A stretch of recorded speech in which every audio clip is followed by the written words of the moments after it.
This is the moment we've been waiting for. A time in human history where exponential technologies have rendered the world more virtually connected, more empowered, and more informed than ever before. Yet, we're still suffering. A lot. So how do we make the most of our modern tools to amplify and connect with what truly matters? To light the way, I've asked some friends to join us around the proverbial fire to share stories of discovering their purpose hidden within life's winding path and to explore the future we really want. Let's meet where community, technology, and ancient wisdom converge. Today we travel to southern Italy to connect with Rose Robitaille, a farmer and researcher of sustainable agriculture. She's also been one of my dear friends since birth. In this episode, Rose helps us explore the meaning of land sovereignty. She's worked with the Food and Agricultural Organization of the UN and NGO Biodiversity International in Rome. She shares personal stories illuminating food systems of indigenous cultures and first-hand learnings from Mayan groups in Guatemala. We need this ancient wisdom to ground us today. Could you imagine? What if we related to our natural environment again in a way that bred harmony, intimacy with place, and thriving, nutritious food systems for all? We hear about ways to root wherever you are. For nomadic globetrotters, expats, or the multitude of us European American settlers, this is vital. Rose helps us discover holes in our education system, which have covered up our role in indigenous oppression for too long, plus the life-giving properties of biodiversity. So our themes, rooting and rootlessness, diversity versus monoculture. We hear a surprising tale about bananas, a civil war you probably never learned about in school, and the wish of an elder leading ceremony at the sacred Lago Atlitan. This is a conversation on resilience, sustainability, and homecoming through curiosity and human innovation. It's a thread for everyone right now, especially those interested in living sustainably in community for the good of 7 generations to come. P.S.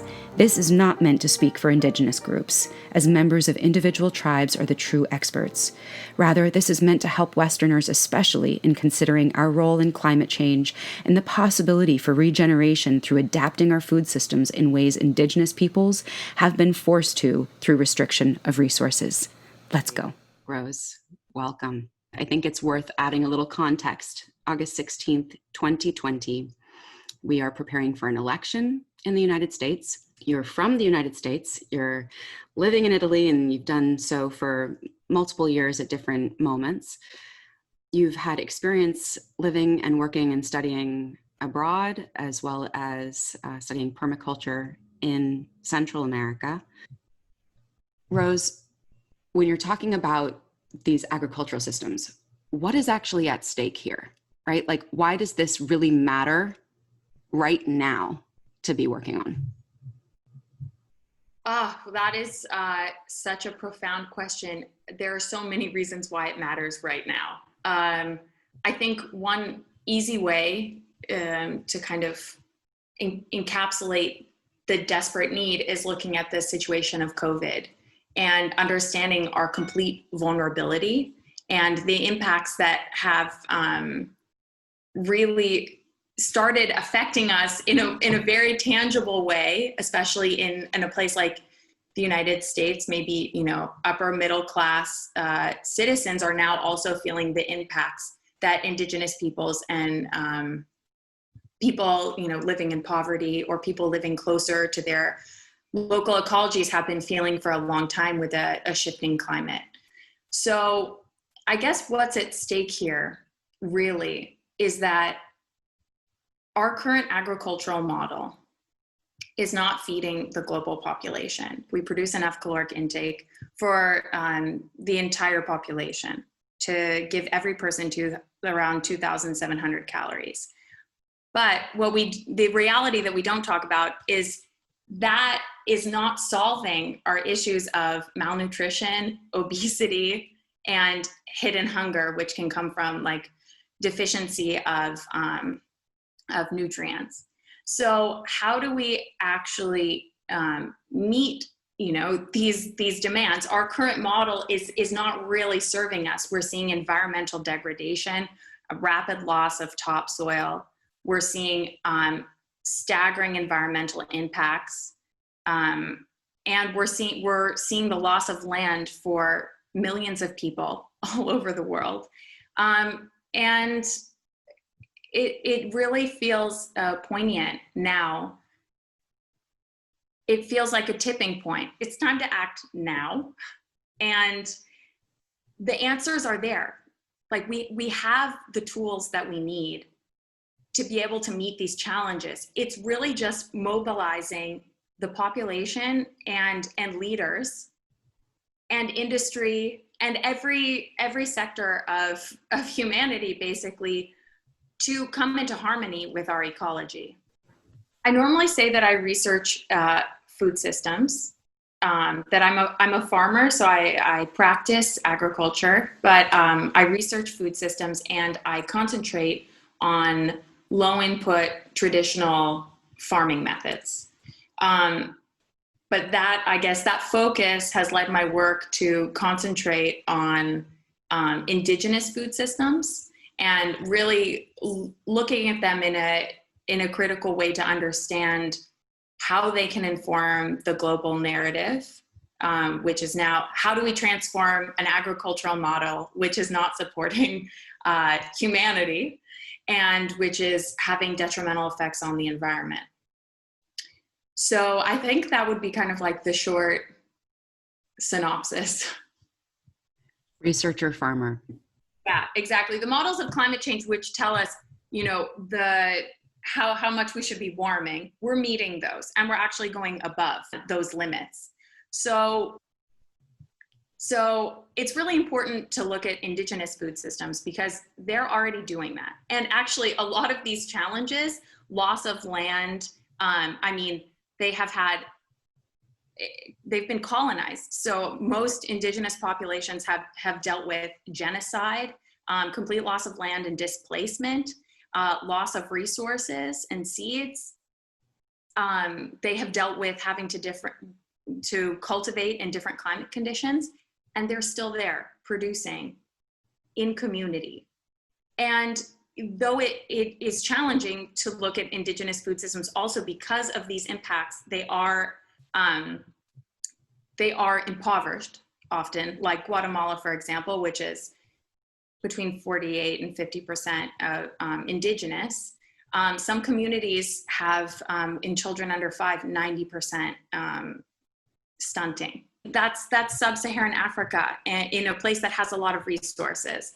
So you have this dichotomy where they're still surviving, they're still making these systems work, they have the knowledge, say they've had the resources taken away, so many of their practices have had to be adapted after that time. And their culture has not been supported by, let's say, the dominant cultures. Indigenous peoples are found in 70 countries all over the world. And in these countries, they are not the dominant culture.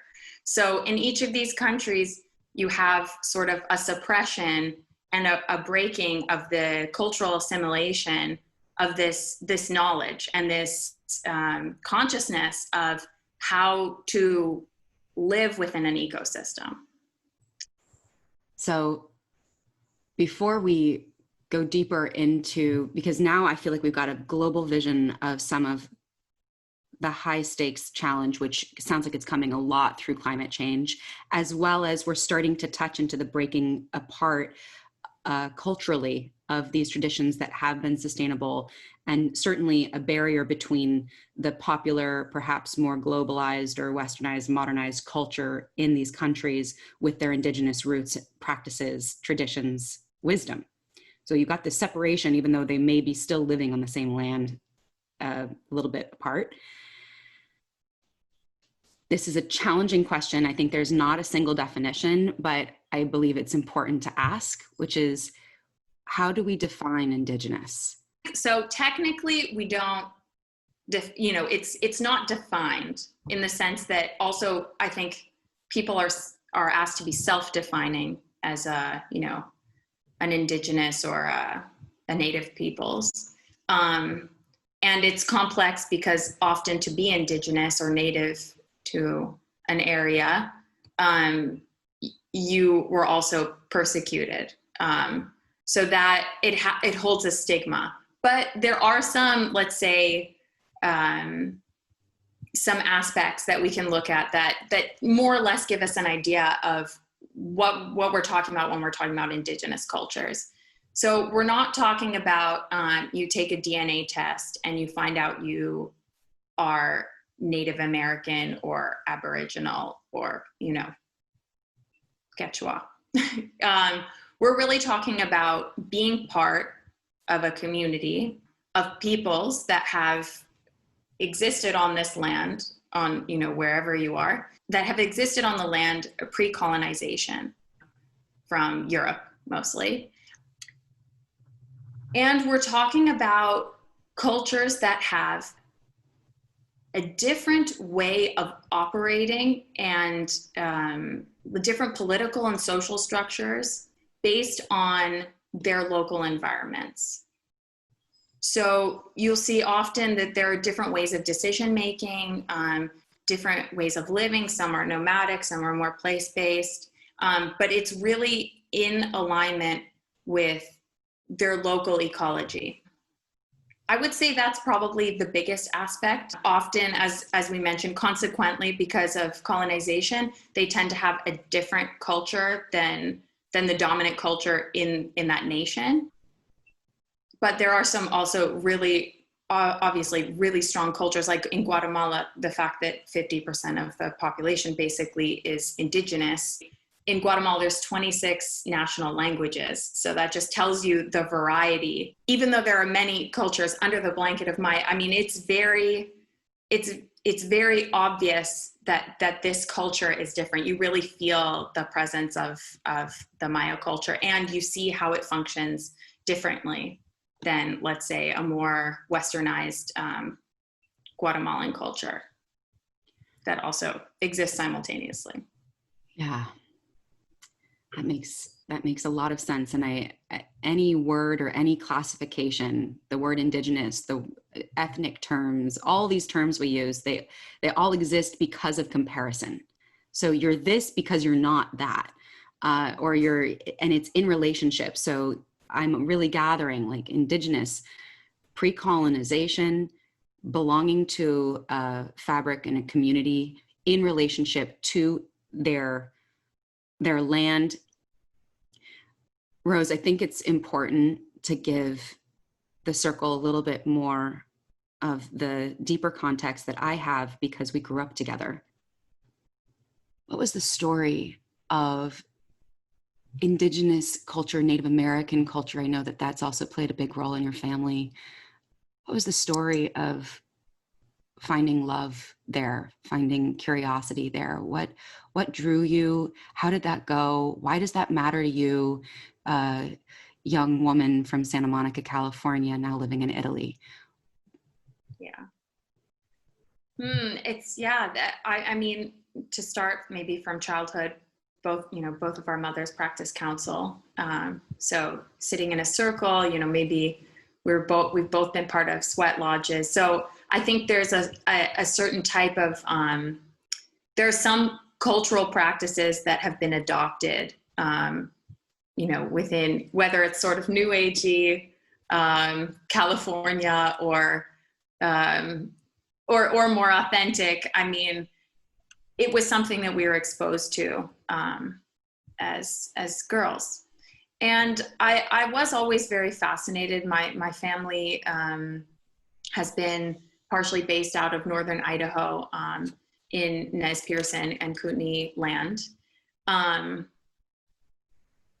And what's really interesting about that area is as recently as the 1950s, you had the tribes coming and setting out camp and harvesting camas, and you see the traditional tools, oftentimes kind of gnarled roots for harvesting huckleberries. So there was always a lot of like lore around the Native American culture in that area. I always found arrowheads as a child and felt really sort of fascinated. I mean, I think it really touches something also as a, let's say, only 4 generations, American, let's say, from the US.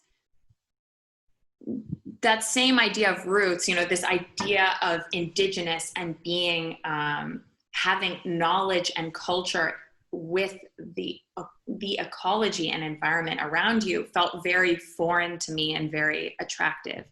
And I think looking back, I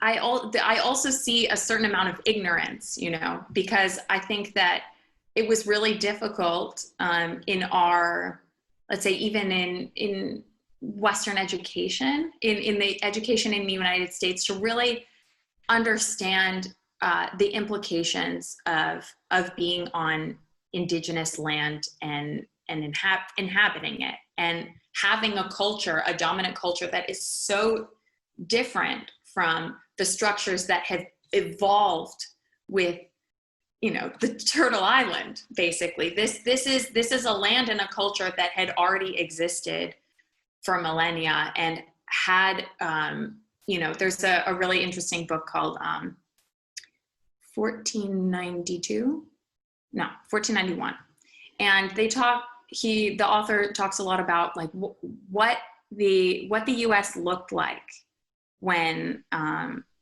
when it was colonized, and this park, pastoral, like perfect, you can just imagine trees spaced just so, underbrush like this, like very meticulously managed agroforestry systems that promoted populations of useful animals, of useful plants, and really, I just think of abundance. There's crops for fiber, there's fuel crops, there's building materials, there's food to eat, and there are ecosystem services which maintain natural resources, fresh drinking water, for example, clean air, things that now we have to have decrees and say, this is a clean air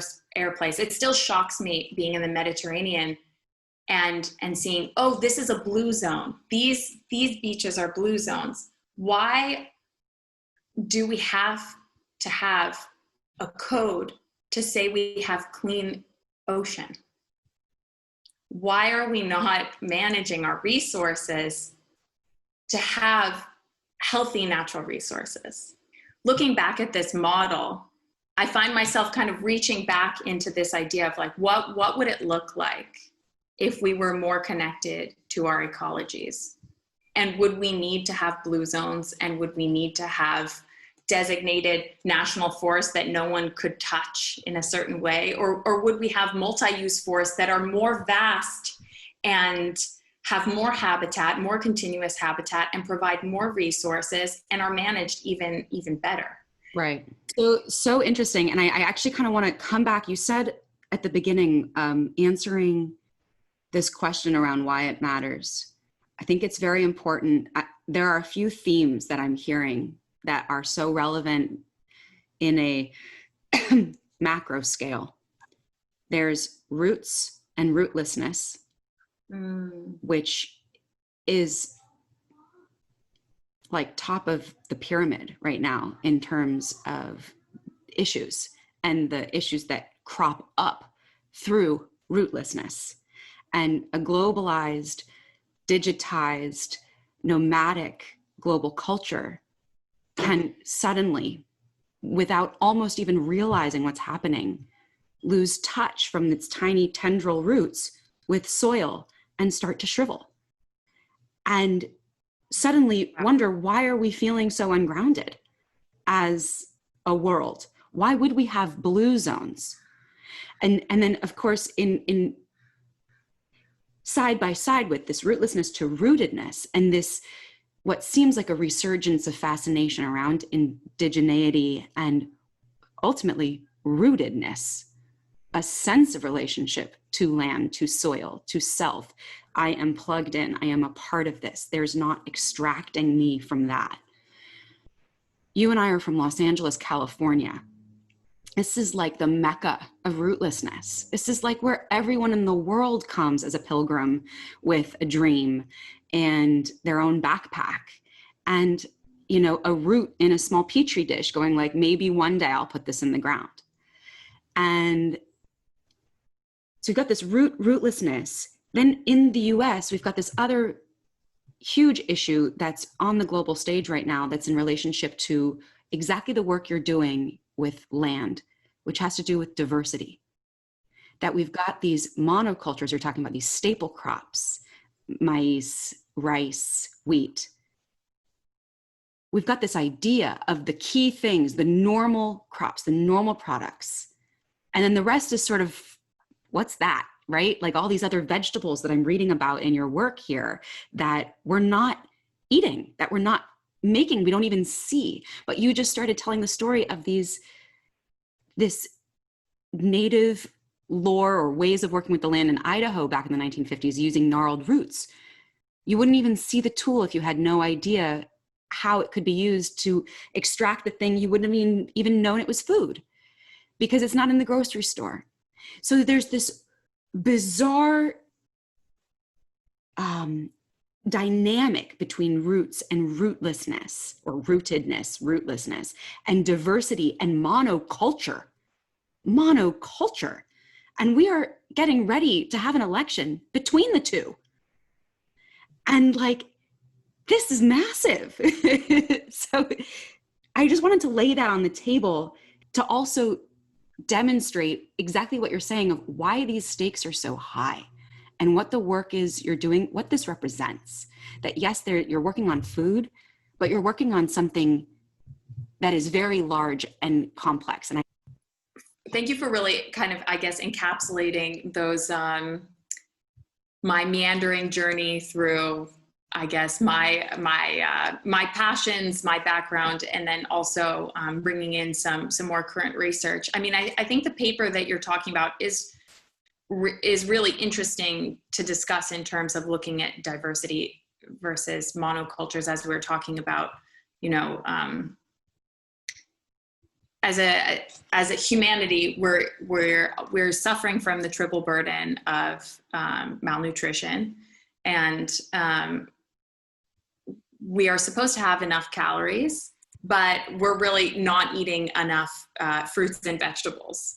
And so there's a lot of conversation around, okay, so how do we give people enough nutrients? How do we make people healthy? A lot of questions about, you know, fortifying foods, genetically modifying crops to be fortified. And while, you know, these might have their merits, you know, and have had their merits, they have proponents. Let's say there are people who really believe in these strategies. They can be input intensive, and they're still not bringing in a diversity of fruits and vegetables, which are also things that we can grow. I think that's another point that you made, which is, yes, there's this election, and that's so deeply important, and looking at the macro level is extremely important. Having worked at the macro level, you know, I really saw what's going on there.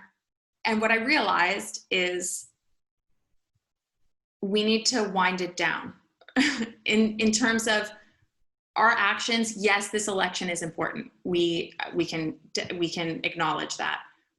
And the choices that we make every day, and becoming more, creating food solidarity for our communities and our households, and creating the opportunities for Indigenous groups to have food solidarity and vulnerable communities to have food solidarity is really deeply important. And the federal government is not going to do that for us. You mean the federal government won't grow my home garden for me, or like send me the growing kit and the food box and the like? Yeah. So, but for me, it's this ray of hope in the sense that, you know, things can feel out of control on the global level, you know, like really or even the national level. They can feel like, okay, I can vote, but what else can I do, and how can I impact every single person in this country, or make someone else think like me? But the truth is that if we really start by making ourselves more, let's say, independent and sufficient, and actually have abundance to really share and build sufficiency in our communities, that can transform the global situation. Just starting at the community level, just starting in our households, just starting about even being careful about, or understanding what crops we're eating. Yes. I think maybe something that I was thinking about when I was preparing for this was sort of my journey with studying Guatemala. And it started with the banana. I just realized that I've always seen bananas in the supermarket. I've seen bananas. Exactly. I've seen bananas, in storybooks. We're reading what fruits: bananas, orange, apple. Okay. Bananas all year round. Chocolate, coffee. I was realizing I was consuming tropical products quite regularly. And so I really want to understand what's going on there. I mean, out of my curiosity also, I had already studied permaculture in the temperate climate. So I just wanted to know what's going on in tropical permaculture. So I did my permaculture design certification course in Guatemala, or in Belize, sorry. And at a farm called My Mountain Research Farm, and then met a man who turned out to be one of my best friends now, many years later, and who led a lot of the research efforts that we did in Guatemala with the UN Food and Agriculture Organization, Carlos Lira. And it was really stepping foot in Guatemala and actually starting to learn about what is happening there. In terms of crop production. Have you ever heard, just out of curiosity, I hadn't, have you heard of the Civil War in Guatemala? And do you know how it started? No. Okay, so the Civil War in Guatemala, it only ended in 1996, by the way. So this is recent. It was a 36-year-long civil war. And it was started because there was a US-based company, the United Fruit Company, and it had, it had an enormous amount of land.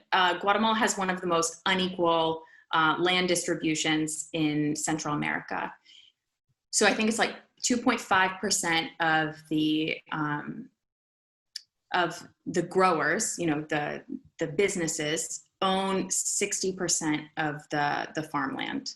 And then for the other, growers, the average farmland, if they have it, is around 0.7 hectares. So it's quite a small parcel.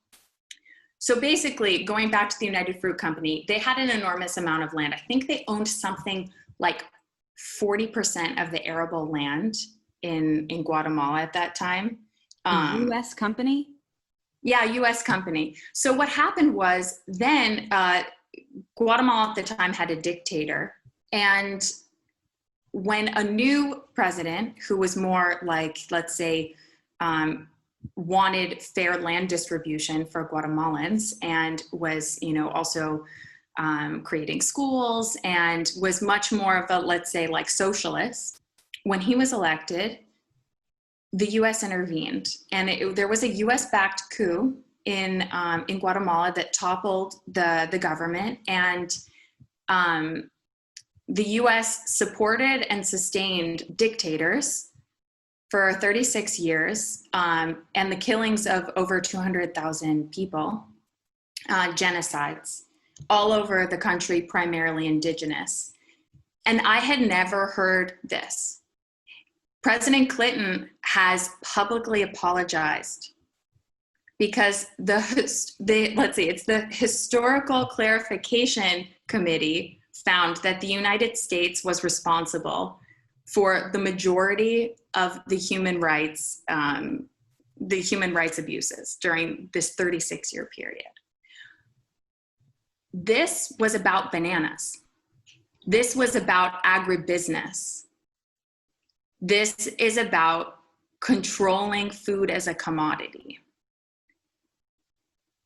And that is where I realized that the answers are really in creating sustainable communities, understanding where our food's coming from. And by the way, the United Fruit Company is now called Chiquita Banana.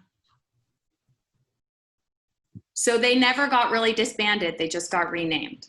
And so, wow. You know, and one of the big three, Dole de Monte, yes. And Chiquita. So I just think it's really interesting to look at our, let's say we can look at our plates, like what are we eating? Yeah. And how, and understanding how that's actually contributing to this global narrative. You know, what is, you know, maybe we were talking about what is, I think a question that I posed to you is, what is your relationship with Indigenous cultures? You know, and I think one of the things that we really need to realize is we don't think we're connected to the oppression of Indigenous peoples, but we are. When we're giving our dollars, you know, in supporting the unequal land distribution and large agribusiness abroad.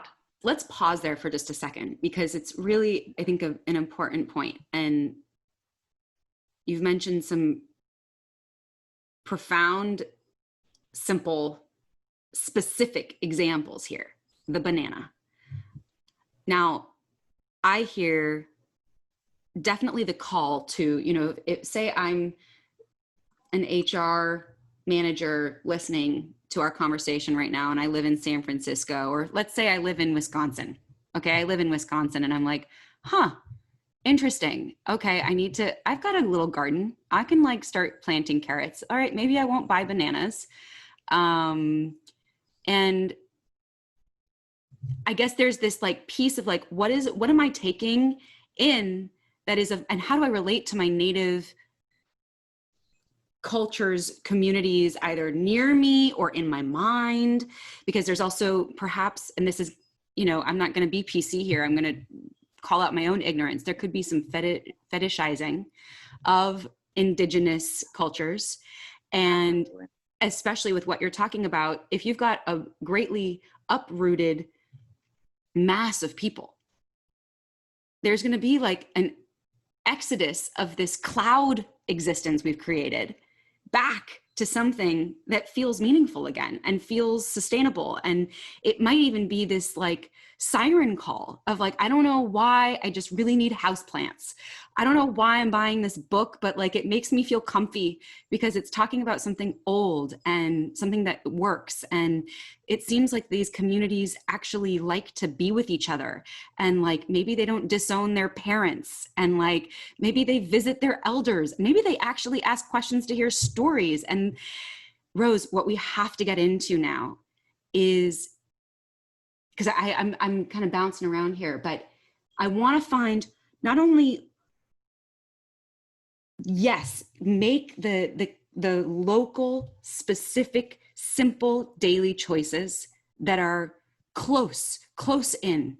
What am I buying at the grocery store? What am I planting in my garden? How am I engaging with my family? How am I engaging with my teeny little community? Absolutely. And as you and I both know, having been expats in Europe, there are going to be things that we'll fall in love with of the other. Fall in love with the south of Italy and the culture in the south of Italy. Fall in love with the Mediterranean in France. The historical knowledge. There is a deep hunger, especially I would say as Americans who have left in some way, and by Americans, let's just say like Europeans and other cultures who have come to the United States to set up a new home and a new life in the last several generations. There's a deep, starving need for meaning, for roots, for wisdom. And this is what draws me here. Rose, as you're doing research with these global entities, the UN, the FAO, and you'll continue doing this work, I believe that, and perhaps there'll be other organizations, and maybe some will be local and some will be global. Yeah. And you may have a farm of your own quite soon we'll see where. You also have developed a wisdom practice for yourself. Can you just share a little bit about what roots you while you're living abroad, and what is native for you? What have you called in as your system for connecting to something that's larger than yourself or wise? Thank you for that question. I want to go back. Well, let's say I want to address this idea of the looking for roots, and maybe a lot of the guilt or fear around being a white woman studying Indigenous food systems or admiring Indigenous food systems. I had a lot of let's say, a complex around, is it my right? Indigenous peoples have been so taken advantage of and persecuted by people who look like me. I was at a ceremony in Guatemala, and the leader of the ceremony was deciding with a group of elders whether or not I should be included, because I'm not Guatemalan, I'm not Indigenous, and I had gone with a friend, and they decided to let me join them in a ceremony at Lago Tiatitlan, a lake with many different Indigenous communities, different Mayan communities around it, with still a lot of their traditions.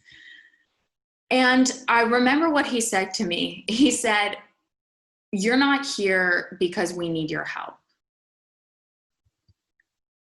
You're here to tell our story, to be another channel for us to tell our story."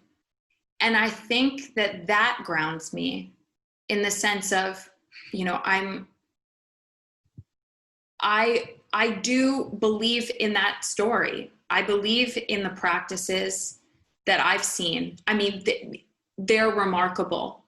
The complexity of the Indigenous food systems that I have seen have inspired me in my own life to look at my environment, to interact with my environment. The innovation, which is constant, because these Indigenous farmers are the custodians of our biodiversity. I mean, I think a figure that I passed along to you to look at is that Indigenous peoples are the custodian of 80% of the world's biodiversity, which is crucial in times of climate change, when you need elasticity, phenotypic elasticity, to be able to have crops that will grow with climate conditions that are variable.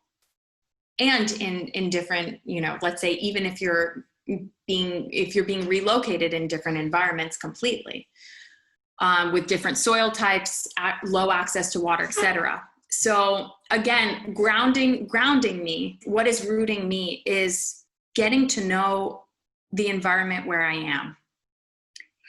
It doesn't have to be mine. It can be a curiosity and sort of this, like,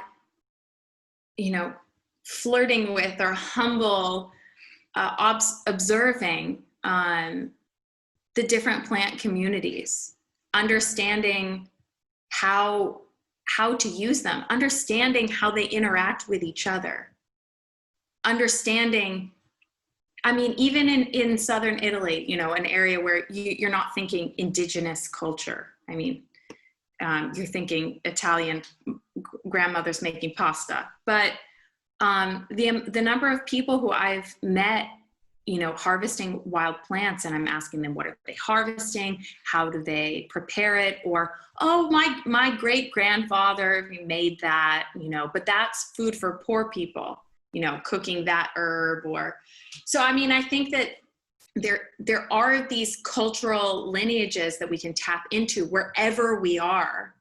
and start to understand how abundant our environment is and how much it provides if we allow it to have the capacity to flourish. Mayan milpas, the traditional milpa is maize, beans, and pumpkins, or like a zucchini, you would say squash. And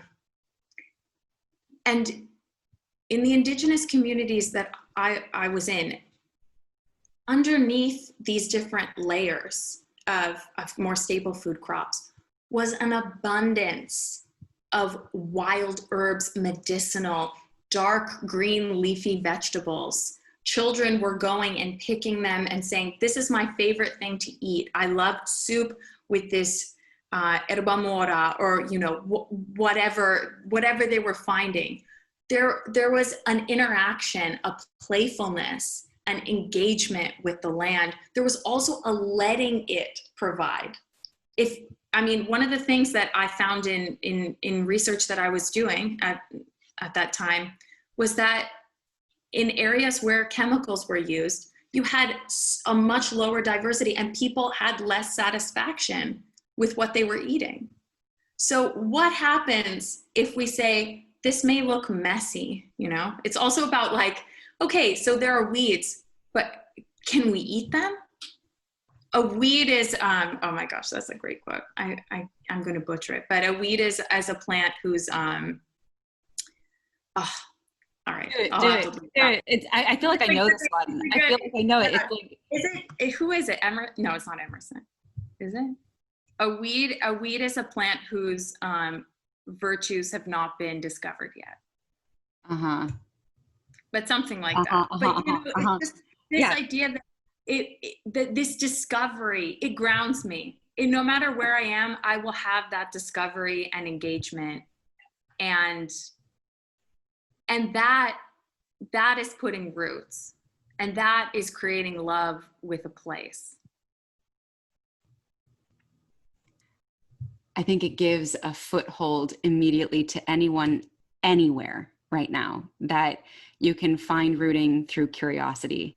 You can find meaning through opening your eyes to what's around you in your environment. I also hear this beautiful call for wildness, and I'll bring in elements of what I believe in and what I want to see continue emerge is this feminine economy, and more of this like making space for the wildness, for the messiness, for the weeds. And that means being a little slower to pour the concrete, and like taking a second to ask what's really worthwhile filling this plot of land. Do we put a parking lot on it, to use Joni Mitchell's metaphor? But like, honestly, that's like a real thing. Or do we leave it? There's up the block on Yale and Santa Monica in here, there has been an abandoned house for most of my life.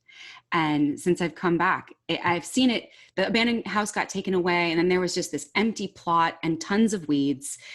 And now I've come back in the last year or two, and I've seen this community garden start to flourish. And I finally saw someone who was working the garden, as I'm seeing these leafy, squashy, big leaves just pouring out of this, what once was a wasteland. And it turns out a big real estate company has donated it to a halfway house here in Santa Monica. And they produce food for people who are going through treatment and going through a continuation and transformation in their life. And so there are volunteers growing the food that will feed this small community of people in some form of need with food that was grown for them in their land. It's a city. And that's possible. There's Indigenous governance, like the societal structures of Indigenous peoples is also so fascinating and so different, and something that when I was hearing about it, wow. It's really, for example, like the Indigenous community that I was working with in Guatemala, all of their leaders are voluntary. for example. Like, what would happen if all of our leaders were voluntary and weren't paid, and they were elected based on what they had already done for the community? Servant leadership. It's like all this stuff is old news, but it's having a new life. So in tech, I coached a woman a year ago who was talking about servant leadership. And I love that this is like a novel idea to us, like, oh, what if leaders really cared about like the common good? And yes, what if? And you mentioned something that I love, which is the innovation, like Indigenous innovation spirit and the resilience that comes from that. And like, I've never heard innovation and Indigenous together, and it's so obvious. So when you think about custodian farmers, this idea that you have people who are growing a large amount of biodiversity, or let's say managing a large amount of biodiversity in their respective plots. One of the things that they're doing is each year they're evolving or growing something different or observing or seeing how things interact with each other. I mean, that was one of the things that I found so incredible. There was one of, let's say, a key informant for research I was doing, who we called Mamita, because she had such a sweet boy who was always saying, Mamita, Mamita. He was finding mushrooms, and she was just this amazing woman in her 20s who would just be walking and see a plant in someone's, maybe outside of someone's house or in the woods. And she would just take one seedling and go back and keep adding plants to her very modest plot that she had near her home. And she had maybe a fourth of the amount of land as, only a quarter of the amount of land as other key informants, but had the most biodiversity. And she was constantly saying, oh, but this plant I really like, or this is a slightly different, has a slightly different flavor. I think I took it in, at this mountain, I found it. She was cultivating mushrooms. There's a lot of innovation around using gray water resources and raising edible, let's say snails and things like this. I mean, I saw an amount of innovation that is attainable also, because these are people interacting with their environment with limited resources and no off-farm inputs. So this is something that we could all do. And this is something that's not exclusive. This isn't, oh, I need this farm with a giant tractor and I need to buy all my seeds every year because, someone has a patent or they're hybrids and I can't reproduce them and save seeds myself. That model is not what will bring us connection. It's not what will bring us a well-rounded, nutrition-sensitive agricultural model. And it's really not what's going to bring us innovation. Because innovation will really come with,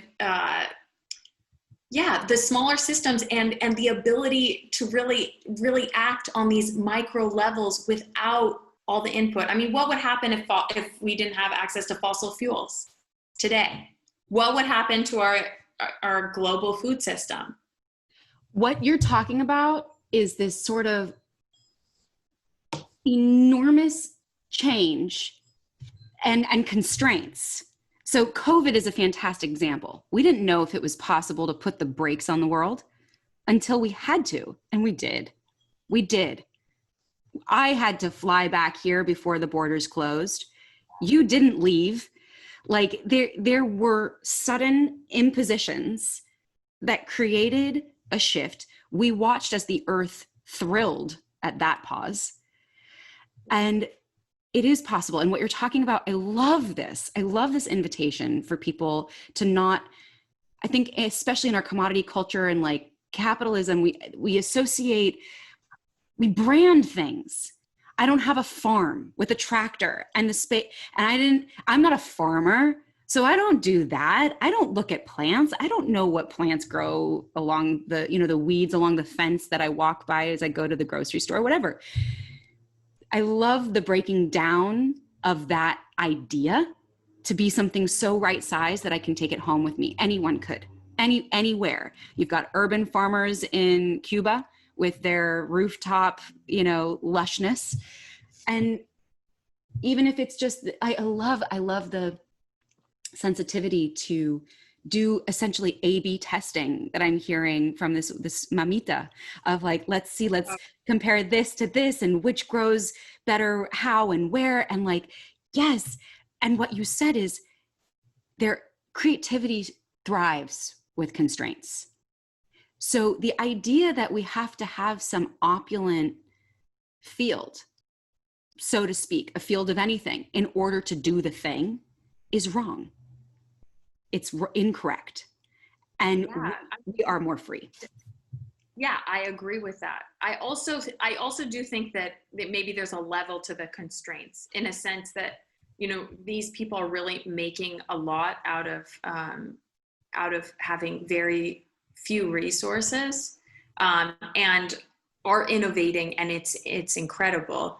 And it is important to note that indigenous models, like I think a good example is Swedish Agriculture. Are you familiar with that term?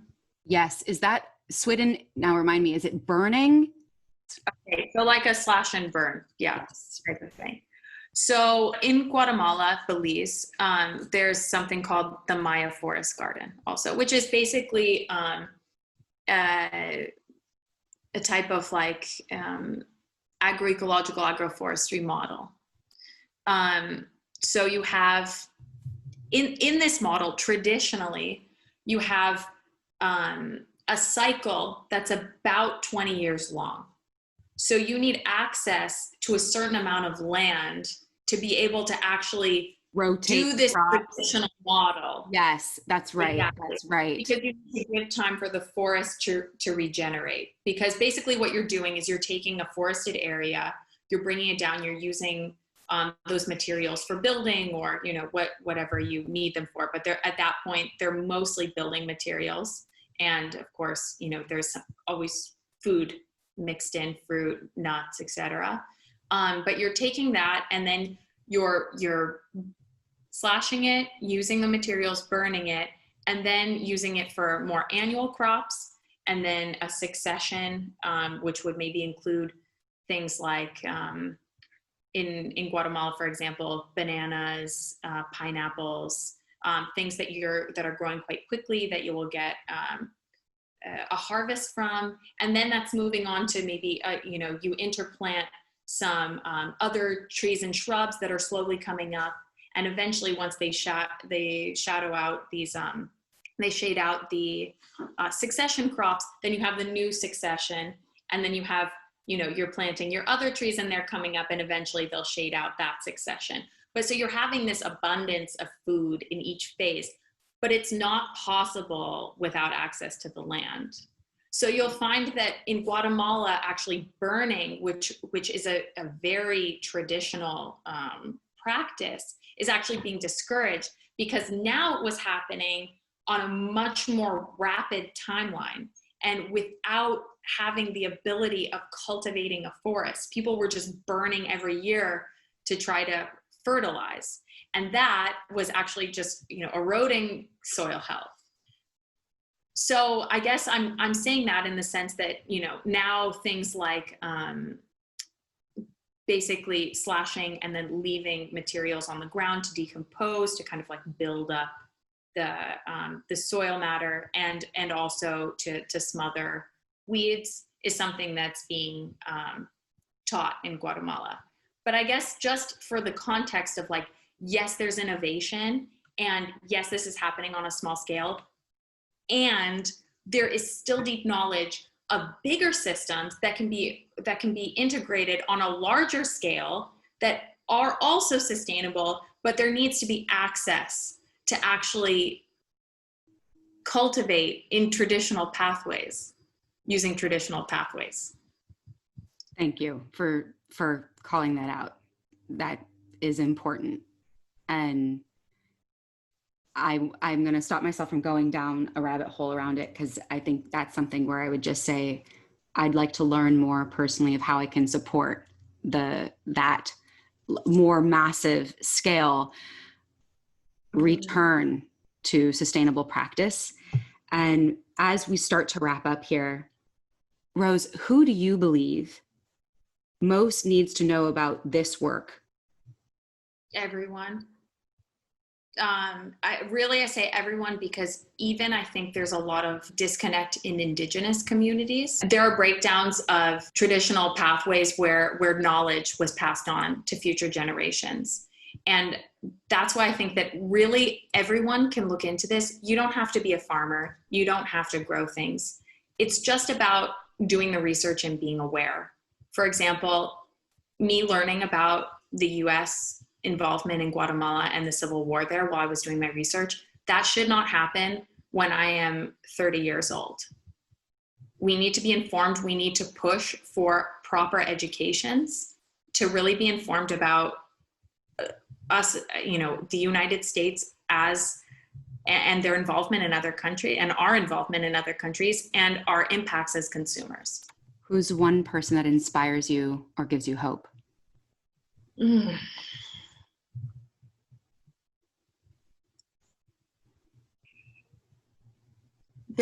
I can't say just one. I think there's so many that I don't even know. It's really anybody who's asking questions. That's why I love what you're doing, because as long as we're questioning and seeking and learning, that gives me hope. So we're writing a new narrative. If you were to predict our best way through this global convergence of crises, what is your vision of a beautiful world, and how did we get there? My first gut reaction is like with a lot of therapy.